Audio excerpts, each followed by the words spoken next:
Hey, it's Darren here from Viking. Today I want to show you around one of our solar lighting towers, the SL120. The SL120 is part of Viking Industrial's Renewable range.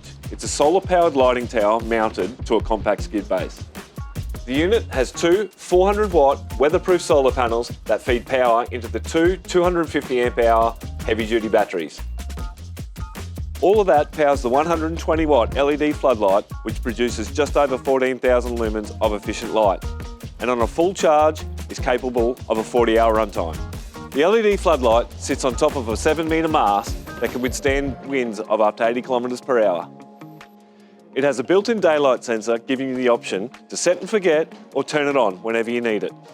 Forklift pockets and lifting points make it easy to move, and its galvanised frame is built to last in tough conditions.